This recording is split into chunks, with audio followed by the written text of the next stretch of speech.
जैसे सब लोग सोचे थे निकाल के इनको ऊंचा स्थान दे दो, लेकिन उतने के सिवा वो दिखे नहीं, सब हार करके उसी पे इनका बना करके देखिए तब योग जो शिवलिंग निकला अपने से निकला, कोई निकाला वाला नहीं है। अच्छा, हाँ, आप लोग गाँव के ही रहने वाले हैं? भरत जी आए थे, राम को उधर पहुंचा कर छोड़ करके फिर वापसी जा रहे थे अयोध्या, तब आए थे यहाँ। हाँ, अष्टावक्र से। और ये जो नदिया की पार जो फिल्म बनी थी, भोजपुरी फिल्म नदिया की पार, उसका भी यहाँ पे कुछ? हाँ, यही सब कुछ। और क्या हम जानेंगे, और यही तो नदिया पार फिल्म हुआ था, उसको हो गया 50। जब रास्ते से ऐसे आते हैं, चंदन गुंजा वहाँ पे अपना हाथ जोड़ते हैं, तो ये देखिए ये जो डाल है ना। दोस्तों प्रणाम, एक बार पुनः से कवि संतोष चैनल पर आप सभी देशवासियों का हार्दिक स्वागत बंदन। प्रकृति मेरी समझ से मानव समाज का वो नज़ारा होता है जो हमेशा से मानव जीवन को एक नई ऊर्जा, एक नई गति देता है। ऐसे में आज हम प्रकृति के ऐसे गोद में खड़े हैं जिसे मुखातिब करवाना मैंने आप लोगों के लिए लाजमी समझा, अच्छा समझा है। आइए एक विहंगम दृश्य आपको दिखाते हैं। जनपद जौनपुर, ये सई नदी का किनारा है। आप देख सकते हैं, ये मेरे हाथ से जो दिखाई पड़ी है सई नदी है, और ठीक यहीं से सामने गोमती नदी, यानी ये सई और गोमती का संगम है। और इस विहंगम दृश्य की चर्चा इसलिए कर रहे हैं कि इस स्थान का वृतांत हमारे अध्यात्मों में मिलता रहा, हमारे किताबों में मिलता रहा, रामायणों में मिलता रहा, गीता महाभारत में मिलता रहा।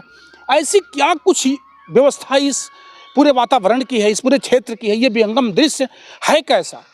आइए इस पर चर्चा करते हुए हम बातें करते हैं, कुछ बताने की कोशिश करते हैं कि ये क्या चीज़ है। यहाँ के तो तमाम लोग हैं, कुछ लोगों से मिलना, बातें करना, ये भी सोचेंगे। लेकिन मैं चाहूँगा, अपने कैमरामैन से गुजारिश करूँगा कि सबसे पहले आप देखिए, कहते हैं पीपल में, बरगद में और पाकड़ में, ऐसे में जो ऑक्सीजन की क्षमता होती बहुत तेज होती, बहुत तीव्र होती है। आप देख सकते हैं, एक पीछे से 1 2 3 4 5 6 7 8 9 10, ये 12 13 बड़े बड़े बट वृक्ष, यानी बरगद के पेड़, पीपल के पेड़ और पाकड़ के पेड़, ऐसे तमाम कुछ ऐसे वृक्ष हैं जिनके नाम भी हम नहीं जानते। और पूरी तरह से पूरा घना छाँव, लगभग 40 डिग्री सेल्सियस तापमान में, 38-40 डिग्री सेल्सियस तापमान में आज हम जब वीडियो बना रहे हैं तो मुझे यहाँ 20 से 25 डिग्री सेल्सियस तापमान की फीलिंग हो रही है। और इतने कुछ नहीं है, ये चिड़ियों की आवाज़, ये वातावरण आप देख सकते हैं कितना अद्भुत लग रहा है। लेकिन इसका एक आध्यात्मिक रीजन है, एक पौराणिक रीजन है। उस रीजन से भी जोड़ते हैं आपको और बताने की कोशिश करते हैं कि ये विहंगम दृश्य कौन सी जगह है, क्या है। आइए चलते हैं, बात करते हैं। इसी गांव के तमाम रहने वाले लोग यहाँ हैं। मेरी समझ से मेरे बीच में एक प्यारा सा नाम आता है जो यहाँ मौजूद हैं, और ये नदिया की पार फिल्म की शूटिंग का कुछ हिस्सा यहाँ से भी फिल्माया गया था। एक बड़ी बात तो ये है। आइए इनसे बात करते हैं और इस पूरे मंदिर परिसर के एक एक बिंदु को टटोलते हैं कि ये है क्या चीज़। मेरे बीच में है इसी क्षेत्र के रहने वाले दादा ठाकुर जी, जो पूरी तरह से आध्यात्मिक विचारधारा के व्यक्ति हैं, अध्यात्म से जुड़े हुए बातों पर सोच विचार किया करते हैं। इनसे बात करते हैं और सीधे आपको जोड़ते हैं। जी स्वागत है मेरे चैनल पर। संतोष जी नमस्कार। पहले तो सम्मानित जनता, दर्शक, जितने भी लोग आपके चैनल के माध्यम से हमारी वीडियो देख रहे हैं, सबको अखिलेश सिंह दादा ठाकुर का सर झुका के प्रणाम। जी बिल्कुल। दादाजी हैं, और दादाजी मैंने पहले बताया कि आध्यात्मिक विचारधारा के बहुत ही सुलझे हुए व्यक्ति हैं। दादा ठाकुर, ये बहुत विहंगम दृश्य है। तिरमोहानी क्या है, ये कौन सी जगह है? नहीं, आप राजेपुर तिरमोहानी कहीं पे भी आप बोलेंगे, अच्छा, आपको यहीं आना है, सब लोग बताएंगे। ये राजेपुर तिरमोहानी? हाँ, ये राजेपुर तिरमोहानी। ये जो मंदिर परिसर है, मैं खास तौर से इस मंदिर परिसर की थोड़ी सी व्याख्या जनता तक चाहूँगा कि आप बताएं कि यह दृश्य क्या, मुझे बड़ा मनोरम लगा, बहुत अच्छा लगा है। तो ये क्या है, कौन सी जगह है? ये हमारा मंदिर इस संगम तट पे विराजमान है। गोमती और सई गोमती संगम के तट पे विराजमान है। अगर आप उनको जल चढ़ाएंगे, चलते हैं, हाँ, अगर महादेव जी को आप जल चढ़ाएंगे, जो ये मंदिर रामेश्वर धाम राजेपुर तिरमोहानी के नाम से प्रख्यात है, जी जी, आप जल चढ़ाएंगे तो उनका वो जल जो जाएगा तो डायरेक्ट वो सई गोमती के संगम पे ही जाता है, कहीं फालतू नहीं जाता। जो जल हम चढ़ाते हैं उनको, वो संगम पे ही जाता है। यानी जहाँ जब हम मंदिर परिसर में जल डालते हैं वो जल संगम में जाएगा? हाँ, संगम में जाएगा। अच्छा, और क्या इस मंदिर की आइए दिखाते हैं आपको। आइए इस मंदिर की खासियत जानते हैं, और तमाम मंदिर का जो वो हिस्सा है, बहुत छोटे बड़े बहुत मंदिर, धर्मशाला, बहुत कुछ है यहाँ पर। लेकिन हम चाहेंगे कि दादा ठाकुर के साथ चलते हैं मंदिर परिसर में, और क्या है कैसे है मैं बातें करूँगा। जय भोले शंकर। आइए, एक मंदिर है और ये आप देख सकते हैं। अच्छा, ये नंदी बाबा जी हैं। आइए, कैमरामैन से गुजारिश करूंगा, सबसे पहले तो मैं चाहूँगा कि इस विहंगम दृश्य का दर्शन हमारी जनता को कराएं। ये जो अध्यात्मों में जो लिखा पढ़ा होता है, मंदिर की चर्चाएं क्यों होती हैं, मंदिर क्यों बनाए जाते हैं, सिर्फ शांति व्यवस्था के लिए, अपने ध्यान को केंद्रित करने के लिए, अपनी प्रार्थना, अपनी अर्चना, उपासना के माध्यम से लोग अपनी अपनी बातों को मंदिर में रखते हैं और मन शांति के लिए पूजा पाठ करते हैं। तो ये मंदिर किसका है? ये मंदिर है शंकर भगवान का, लेकिन हम लोग इन्हें रामेश्वर महादेव के नाम से जानते हैं। रामेश्वर हाँ, उसी नाम से हम लोग पूछते हैं। के विषय में कोई कुछ बात हाँ, कर सकते हैं आप? ऐसा है कि जब रामचंद्र जी वनवास गए थे, तो भरत जी जब उनको मनाने के लिए गए थे, तो जब भरत जी वहाँ से लौटे तो रामायण में लिखा गया है, तुलसीदास जो रामचरितमानस है उस रामायण में लिखा गया है, सई उतर गोमती नहाए, चौथे दिवस अवधपुर आए। तो ये राजेपुर है, त्रिमोहानी। आप गोमती क्रॉस करेंगे तो हमारा गांव विजयपुर है। अच्छा। तो विजयपुर में अष्टावक्र मुनि रहते थे। अच्छा। तो वो भरत जी के गुरु थे। अष्टावक्र जी। हाँ, तो जब भरत जी वहाँ से चले तो उन्होंने सई उतर के गोमती में स्नान किया है, इनकी स्थापना किए हैं। उसके बाद अपने गुरु जी से, अष्टावक्र मुनि जी से मुलाकात की है। और ये है कार्तिक पूर्णिमा का दिन। अच्छा। उसी दिन यहाँ बहुत भव्य, बहुत दिव्य, बहुत बड़ा मेला लगता है। कार्तिक पूर्णिमा के दिन। उसी दिन सूरज घाट पे भी लगता है। अच्छा। जौनपुर। हाँ। तो जैसे ऊदपुर हो गया, ये राजेपुर हो गया, विजयपुर, तीनों पार मेला लगता है। बहुत दूर दूर से श्रद्धालु यहाँ संगम पे स्नान करने आते हैं। जो एकादशी का जो गन्ना होता है, ऊख जिसे हम लोग बोलते हैं, उसको लेकर आते हैं यहाँ पे, उनको चढ़ा कर अपना स्नान करते हैं, मेला देखते हैं, फिर अपने आप चले जाते हैं। अच्छा, और बताते हैं कि यहाँ जो हम जल चढ़ाते हैं, ये जो जल डालते हैं तो ये सीधा, इनकी भी व्याख्या मैं बता रहा हूँ। आज आप सीढ़ी से चढ़कर आए हैं, इतना नीचे उतरे हैं। यहाँ के लोग जब ये अपने से उत्पन्न हुए, तो इन्हें सब गांव वालों ने कहा कि इन भोलेनाथ को ऊंचा स्थान दो। लेकिन ये उतना देखिए, उतना नीचे, ये बहुत नीचे गया है। ये जो टाइल्स आप देख रहे हैं ना, इसके बहुत नीचे, समझ लीजिए कुआं जैसे खोदा जाता है, उतना नीचे तक गया, लेकिन उसके सिवा दिखे नहीं। अच्छा। हाँ, शिवलिंग भी दिखा। हाँ, बस उतना ही दिखे। जैसे सब लोग सोचे थे निकाल के इनको ऊंचा स्थान दे दो, लेकिन उतने के सिवा वो दिखे नहीं। सब हार करके उसी पे इनका बना करके देखिए, तब वो गर्भगृह में कितना नीचे है, इससे कितना नीचे है। जी दोस्तों, आप देख सकते हैं, मतलब बिल्कुल ये देखिए जो गर्भगृह बनाया गया शिवलिंग का, वो बहुत बिल्कुल नीचे है। और इसको गांव वालों या क्षेत्र वाले या साधु संत मिल करके इसको ऊपर लाना चाहे कि मंदिर को ऊपर किया जाए। आप थोड़ा सा, मैं कैमरामैन से गुजारिश करूंगा, आप देखिएगा, मैं ये सीढ़ियाँ दिखाइए आप। ये सीढ़ी देखिए, इतना डंडा नीचे उतर करके हम आते हैं, ज़मीन से इतनी नीचे आते हैं। फिर आप मंदिर परिसर को घुमा लेते हैं थोड़ा सा, धीरे धीरे हम मंदिर को घूमते हैं, आराम आराम से। देख रहे हैं आप, एक बाउंड्री बनी है और मेरे सर के ऊपर लगभग ये 8 फीट 10 फीट ऊंचाई पर ये बाउंड्री बनाया गया है। आइएगा दादा ठाकुर, आप भी आते रहिएगा। ये लगभग 10 फीट ऊंचाई है मंदिर का, जो ये मूल स्थान है। इस मंदिर के मूल स्थान के अब बगल से, साइड से देखिएगा, 10 फीट की ऊंचाई पर बनाया गया ये वो स्थान है। तो 10 फीट ऊंचा, और फिर ये शिवलिंग मंदिर रामेश्वरम के नाम से, जिसे दादा ठाकुर ने बताया कि राम के छोटे भैया भरत ने इसकी स्थापना करी थी। ये स्वयं से उत्पन्न हुआ था शिवलिंग। और पहले यहाँ पे किसी का मकान था। अच्छा। उन्हें बैरागी लोग कहते थे। बैरागी, हाँ। और शायद हमें लगता है, इतना क्लियर नहीं मैं बता पाऊंगा कि वो गुप्ता थे कि क्या थे, हमें लगता है गुप्ता ही थे। अच्छा। बहुत बड़ी बकरी थी यहाँ पे। हाँ। लेकिन उन्हें बार बार सपना आया, कुछ आया, उनको यहाँ से छोड़कर जाना पड़ा। जब खुदाई हुई तो भोलेनाथ निकले। अच्छा, अभी आप ये बता रहे कि भोलेनाथ खुदाई में निकले, फिर आप बता रहे थे कि नहीं, जैसे यहाँ बहुत बड़ा मकान था ना, जो उन्हें सपना आया था ना। अच्छा। उनका मतलब कि हर तरह से मतलब विनाश का रास्ता जो मान था। लीजिए बैरागी ने अपना घर छोड़ दिया और भोलेनाथ की यहाँ उत्पन्नता हो गई थी ना। आपने कहा कि भरत जी ने इसकी स्थापना करी। हाँ, तो अरे तो कब किए थे भरत जी के, कब आए थे? अच्छा, बहुत पहले भरत जी ने कहा। हाँ, वो स्थापना किए थे, तब यहाँ कुछ नहीं था। हमें तो लगता है कि यहाँ के जो संगम, जो आज नदियाँ कम हो गई हैं, ये सब नदी था। जी जी बिल्कुल। ये सब नदी बहुत चौड़ी नदी थी पहले। आप नदिया के पार में ही देख लीजिए, 42 साल पहले वो कितनी चौड़ी नदी है, आज देख लीजिए कितनी चौड़ी है। अच्छा, नदिया की पार में भी कुछ हिस्सा यहाँ आया है? यहाँ का नहीं, यहाँ का टोटल आया है। आइए चलते दिखाइए। नहीं, आपको दिखाता हूँ, ये जो बरगद का पेड़ जी, यहाँ पे जब रास्ते से ऐसे आते हैं, हाँ चंदन गुंजा वहाँ पे अपना हाथ जोड़ते हैं, तो ये देखिए, ये जो डाल है ना, हाँ पहले ऐसे आके ऐसे हुआ था, जिससे ऐसा लगता था कि गेट बना था। हाँ। आज वो गिर गया है, वो टूट गया है। आइए चलते हैं, आइए चलते हैं। और फिर से एक इस सारे मैटर को लेकर दादा ठाकुर आइएगा, दादाजी आइएगा मेरे साथ। आप देख सकते हैं ये मंदिर हो गया, मूल मंदिर ये है। और ये मंदिर एक दूसरा मंदिर है, ये हनुमान जी हैं यहाँ पर, ये हनुमान जी हैं। इसके साइड में एक हवनशाला भी है, इसको भी दिखा लेते हैं हम, जल्दी दिखा लेते हैं। ये देखिएगा, एक हवन कुंड है, ये हवन कुंड है। यहाँ जो है जब ये प्रार्थना होती है तो यहाँ हवन किया जाता है, ये हवन कुंड है और आप देख सकते हैं।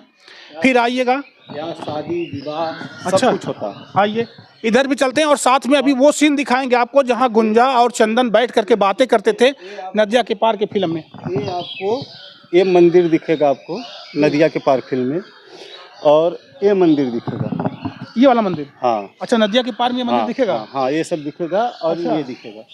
ये सारे मंदिर जो है ये नदिया के पार में दिखेंगे। उस समय व्हाइट कलर के थे, तब व्हाइट पत्थर नहीं पड़ा था। अच्छा, व्हाइट कलर का थे, यहाँ पत्थर नहीं था। मिट्टी था। ये मंदिर दिखेगा उसमें। हाँ। अच्छा, ये मंदिर दिखेगा नदिया के पार में। आइए, यही वो ये वही जगह है कि जहाँ पे गुंजा और चंदन हाँ इधर से घूम करके ऐसा आए हैं, हाँ। यहाँ पे बैठे हैं, हमने पूजा किए हैं। यही इन्हीं को बूढ़ा बरगद कहेंगे। अच्छा, ये बूढ़ा ये बरगद है। बूढ़ा बरगद के नाम से फेमस है। अच्छा। हाँ, ये अब तो गिर गया, 40-42 साल हो गया। ये तो हम आपको बता रहे, ये जो देख रहे हैं ऊपर वाला, ये वहाँ से बरगद का लत यहाँ पे आया था।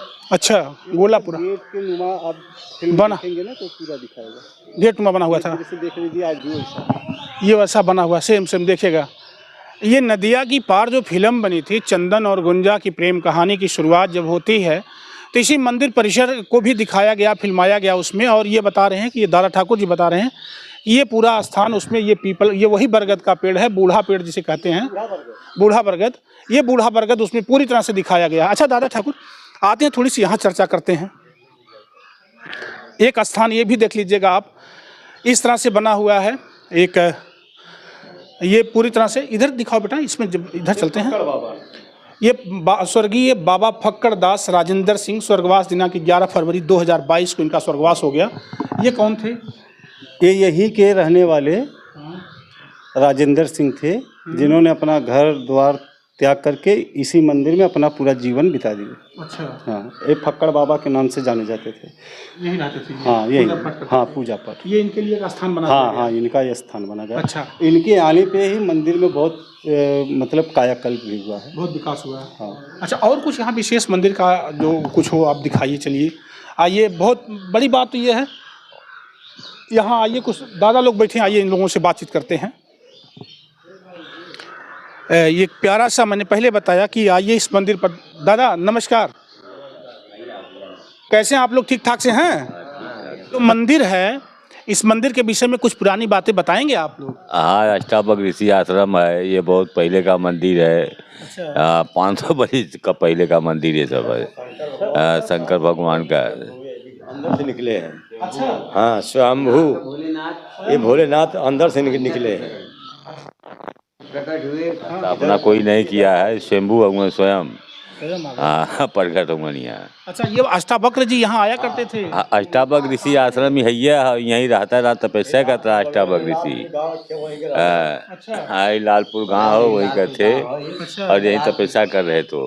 अच्छा, अष्टावक्र जी। अष्टावक्र। अच्छा, भरत जी यहाँ आए थे ऐसा? हाँ, भरत जी आए थे, भरत जी लोग बताते हैं। हाँ, भरत जी आए थे, राम को उधर पहुंचा कर छोड़ करके फिर वापसी जा रहे थे अयोध्या, तब आए थे यहाँ। हाँ अष्टावक्र से। और ये जो नदिया की पार जो फिल्म बनी थी, भोजपुरी फिल्म नदिया की पार, उसका भी यहाँ पे कुछ हाँ यही सब कुछ हुआ था ना, बरगद है ना सामने। हाँ। यही बुढ़ा बरगद। अच्छा, वो जो फिल्म बन रही थी तो आप लोग उसके विषय में जानते हैं कुछ नहीं? शूटिंग को देखे थे? कुछ लोग देखे थे, जैसे हम लोग तो नहीं थे उसमें, बहुत लोग थे। साथ साथ कई लोग रहना भैया, हम भी नहीं थे लेकिन की बात नहीं बोलना, मेला लगता था। बहुत पुलिस प्रशासन रहती थी। किसी को नदिया के पार फिल्म में हमारे स्वयं भैया उसमें जोगी जीवा वाले गाने में डांस किए हैं। अच्छा, हमारे चाचा हैं शिव प्रकाश सिंह, जिनका इस हाँ दोनों पार का बलिहारपुर चौबेपुर आर पार बस है गांव लगा हुआ है। हाँ बस नदिया के पार फिल्म की एक खासियत और बता रहा हूँ। जो गुंजा का घर दिखाया गया है, जो चंदन का घर दिखाया गया है, जैसे एक चंदन का घर होगा, उसके जस्ट पीछे गुंजा का घर है। लेकिन ये देखिए नदिया के पार उसमें कैसे वो नदी दिखा दी। अच्छा, हाँ 20 मीटर की दूरी नहीं है घर की। हाँ आगे चंदन का है, पीछे गुंजा का है। वो हमारे गांव विजयपुर में है। गुरचरण सिंह का घर है, जो हमारे भैया लगते हैं। देवनाथ डॉक्टर थे, उनका घर है। वो जस्ट मतलब आगे चंदन पीछे गुंजा, बीच में नदी दिखा दी है। बीच में नदी दिखा दिया। और यहीं पे आप आगे चलेंगे, यहीं आगे से जैसे आप मुड़ेंगे, ये गेट के बाहर निकलेंगे, बाएं जैसे मुड़ेंगे ना, जो मुरब्बा वाली सीन चलती है। पहले ये सब अब बना है ना सब, ये सब बहुत ज़्यादा बांस था। अच्छा, बहुत ज़्यादा, यहाँ पूरी बसवार थी। वो मुरब्बा का सीन का जो तोड़ने के लिए जाते हैं, जो चंदन को खींच यहाँ पे लगती है, वो इस पार का सीन है। जो गुंजा नाव को ढकेलती है, वो इस पार का सीन है। बर्तन जो मांजती है, इस पार का सीन है। लेकिन उसे कैसे नदी दिखा दी कि उस पार है घर, और चौबेपुर बलिहार बना दिए। बलिहारपुर चौबेपुर रख दिए नाम ना, गांव का नाम चेंज कर दिए। बलिहारपुर चौबेपुर नाम बदल दिए। और नदिया के पार फिल्म में थोड़ी सी जो हमें जानकारी है, जो हमारा ग्रुप चलता है, उससे जानकारी मिली है कि केशव प्रसाद मिश्र कोहबर की शर्त एक उपन्यास लिखे थे। और ये बॉम्बे में किसी ठेले पे कोहबर की शर्त बिक रही थी, उपन्यास। जब ताराचंद बरजात्या उधर से गुजरे तो वो देखे कोहबर की शर्त लिखा गया है। तो उन्होंने ये कहा कि कोहबर की शर्त ये तो गाँव में होता है। उस बुक को, उपन्यास को उन्होंने लिया, उसे पढ़ा, और उसकी कहानी आप भी आज भी 150 रुपया मिलती है। कोहबर की शर्त उपन्यास, आप उसको लेंगे, आप उस कहानी को पढ़ेंगे, आपकी आंखों से आंसू आ जाएगा। ऐसी कहानी है। वो केशव प्रसाद मिश्र लिखे थे। तो गोविंद मुनीस, केशव प्रसाद मिश्र हमारे गांव के हमारे भाई लगेंगे। राम जनक सिंह, जो राशि प्रोडक्शन के मैनेजर थे। ये फिल्म बनने वाली थी बलिया में, सोन नदी वहाँ है। इसमें गाना भी फिल्माया गया है, सोना नदी के पानी हिलोर मारे।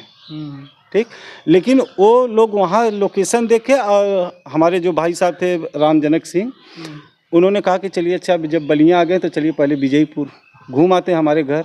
वो लोग आए तो पहले हमारे गांव का क्या नियम था, हमारे अगल बगल का, लैट्रिन बाथरूम नहाना धोना सारा काम नदी में, दतुअन मंजन सारा काम नदी में। तो वो लोग भी वही आए, दिनचर्या वही था। आए, उनको ये लोकेशन अच्छा लगा, बोले कि अब हम लोग शूट यहीं करेंगे। पूरा गांव तीनों पार जो भी जैसा भी था, सब लोग सहयोग मदद के। 1 रुपया कोई किसी से लिया नहीं, कुछ नहीं। अब पूरी फिल्म बन गई। और आज हमारे गांव का, हमारे क्षेत्र का इतना नाम है कि सब लोग एक बार कहते हैं कि नहीं, नदिया के पार फिल्म है। और वो जो उसमें दिखाया गया जो कल्चर, जो पहरावा, वो हमारे यहाँ का वो था पहले, आज बदला हुआ है। पहले वो पहनावा वनावा था एकदम। अच्छा, नदिया की पार पिक्चर देखे आप कि नहीं देखे हैं? हाँ देखे हैं, 5-7 बार हम देखे हैं। हम तो परदेश रहते थे उस समय। आप देखे नदिया की? हाँ भैया, हाँ देखे, यहीं तो हमारे के सीन है। अच्छा, यही है। आप देख ले? हाँ 72 दाएं। नदिया की पार पिक्चर देखे आप लोग लगातार? हाँ दोस्तों, मैं आज ऐसी जगह हूँ, मुझे तो सही बताएं, ये आध्यात्मिक अध्ययन से जब चलते हैं, चालू करते हैं, कहानी वहाँ से शुरू होती है कि भगवान भरत जब राम से मिल करके अयोध्या वापस जा रहे थे, यहीं आए थे, यहीं नहाए थे, यहीं रुके थे, सही उतर गोमती नहाए, यहाँ नहाए थे। एक स्थान तो ये हो गया, रामेश्वरम की वो स्थापना करे या पूजा करे जो भी है। भरत से एक बात हो गई। दूसरी बात, एक बड़ा प्यारा सा नाम आता है अष्टावक्र मुनि का। तो अष्टावक्र मुनि का ये आश्रम रहा है किसी जमाने में, यहाँ वो रहा करते थे। और तीसरा आश्चर्य है कि इस मंदिर को गांव वाले, क्षेत्र वाले जब मिल करके ऊपर उठाना चाहे तो इस शिवलिंग को निकाल नहीं पाए, बाहर नहीं कर पाए। क्यों दादा? नीचे धरते गए। अभी आपको मैंने दिखाया ना कि 10-12 फीट नीचे ये शिवलिंग स्थापित है।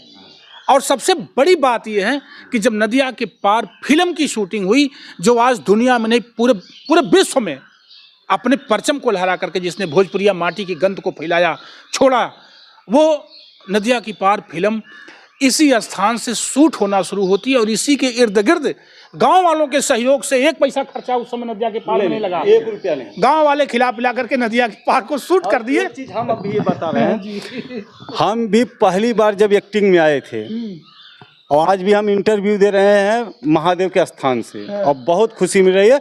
हम भी पहली फिल्म वसूली भाई बनाए थे तो पहला दृश्य मैं यहीं से उठाया। वसूली भाई का? हाँ, क्योंकि हमारे जेहन में है ये। क्या बात, हमारे रोम रोम बसते हैं। क्या बात।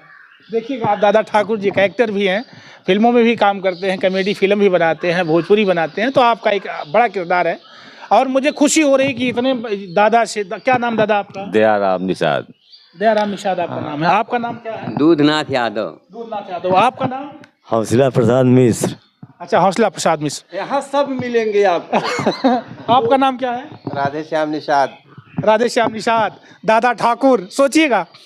तो ये एक बड़ी टीम है और मुझे बहुत अच्छा लग रहा है कि ये नदिया की पार फिल्म यही जो है अंतिम समय में यहाँ से शूट होती है। और चलते फिर आपको थोड़ा सा, क्यों दादा ठाकुर, उधर भी दिखा दीजिए। आइए, चलिए चलते हैं दादा, थोड़ी उधर देख लेते हैं। आइए, दर्शकों को एक और इधर ले चलते हैं। ये मंदिर परिसर का ही स्थान है, आप लोग देखते चलिएगा दोस्तों, ये देखते रहिएगा। ये स्थान देखिएगा, ये पूरा सीन, ये भी सीन देखिए। यहाँ भी कोई मंदिर है, कुछ है अभी तो। ये देखिए, एक मंदिर यहाँ भी है, छोटा छोटा मंदिर। ये धर्मशाला है, पीछे छोटे छोटे धर्मशाला। ये भी मंदिर है, गौरी का मंदिर है, गौरी माता का मंदिर है। और ये भी कोई स्थान है, देखना, ये भी धर्मशाला है, ये भी एक मंदिर है ना। आइए, फिर ये देखिए आप पीपल का पेड़। इस पीपल के पेड़ में देखिएगा तमाम तरह के अगल बगल के पेड़। इधर ये सब,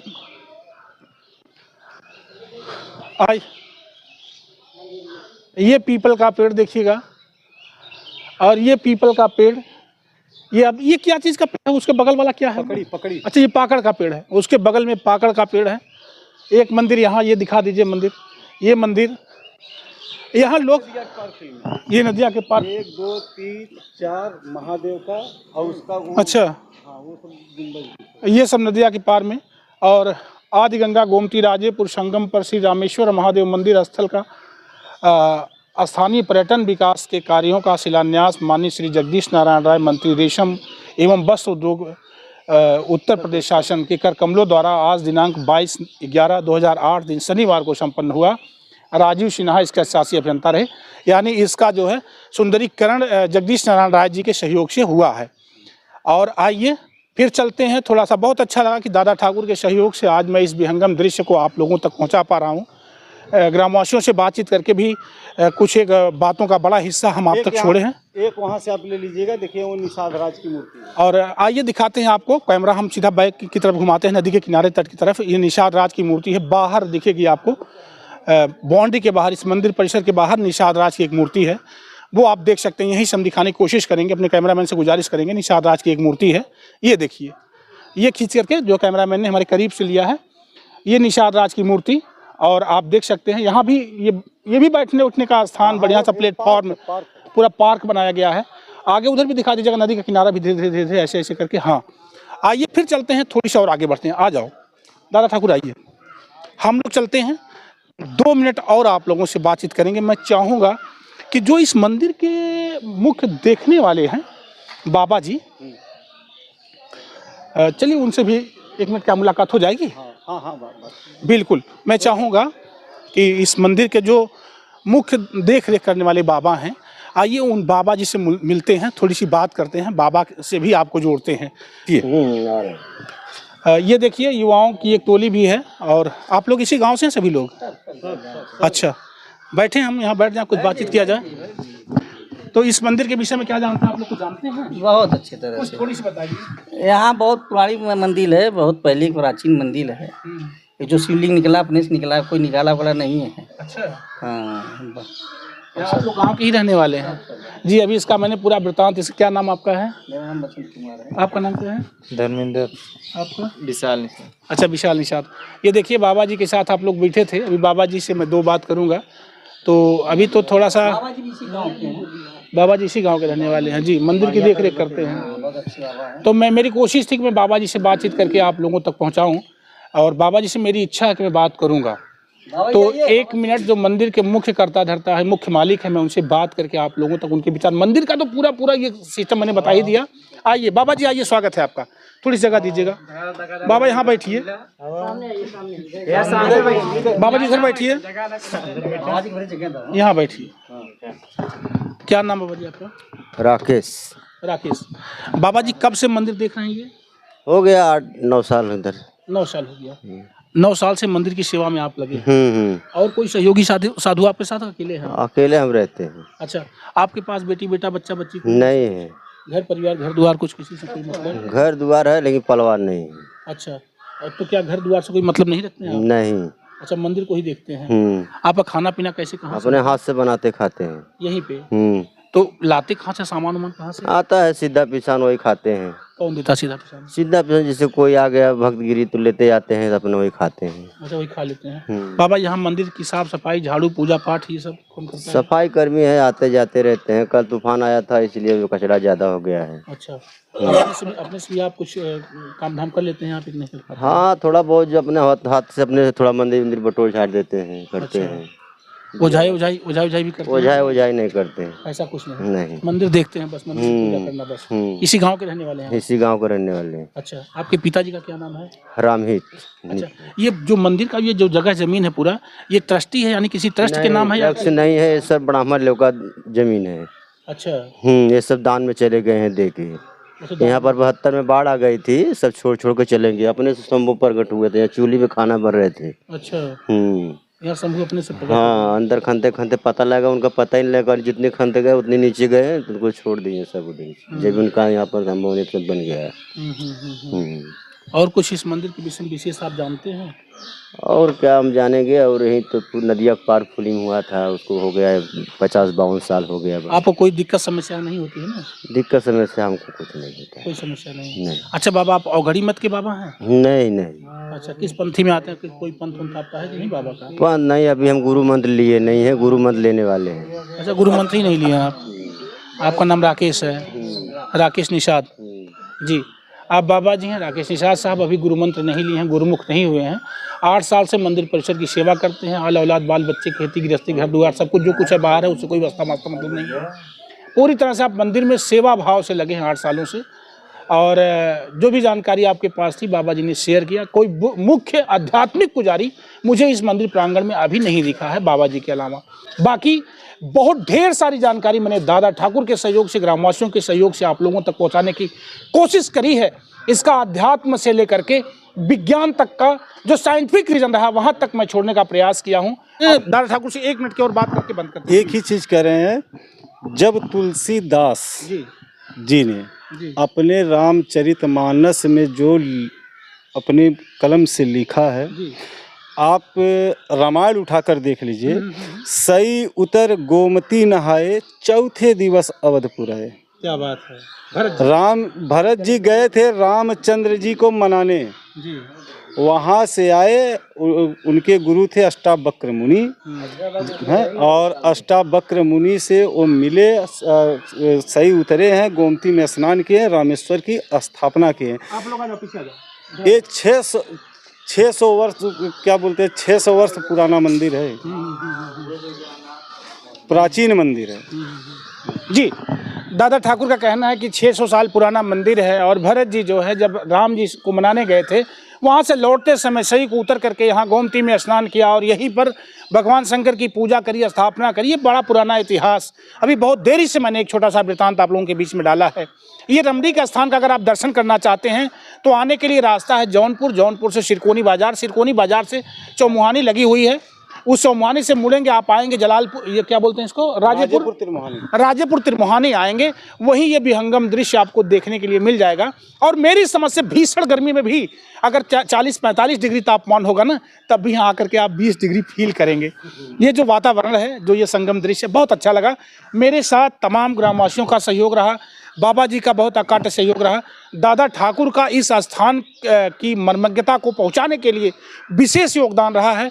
आप एक एक्टर भी हैं, एक कॉमेडियन कार्यकर्ता भी हैं और साथ साथ में एक आध्यात्मिक विचारक भी हैं। अच्छा नॉलेज आप रखते हैं और एक फिल्म के समझिए बड़े दर्शनार्थी नदिया के पार पिक्चर को कई बार आपने देखा। कितनी बार? कम से कम 250 बार मोबाइल पे। उसके पहले कितनी देखा वो नहीं गिनती है। VCR में पर्दा पे कितनी बार देखा हूँ वो गारंटी नहीं, लेकिन मोबाइल पे नदिया के पार फैन जितने हमारे ग्रुप में जुड़े हैं, बाहर बताया था आपसे पहले इंटरव्यू में, आसाम, केरल, राजस्थान सब लोग जुड़े हैं। सबको मैं लाता हूँ यहाँ पे, सबको घुमाता हूँ। क्या बात। उन्हें दिखाने के लिए हमें 250 बार फिल्म देखनी पड़ी। जी बिल्कुल। तो ढेर सारा वृत्तांत मैंने आप तक छोड़ने का प्रयास किया है। ये मेरी वीडियो कैसी लगी है, बहुत जल्दी से मिलते हैं फिर अगली वीडियो में। तब तक के लिए आप लोगों से लेना चाहेंगे विदा। मैं आपका संतोष, मेरे साथ cameraman Vishal Dubey. Thank you.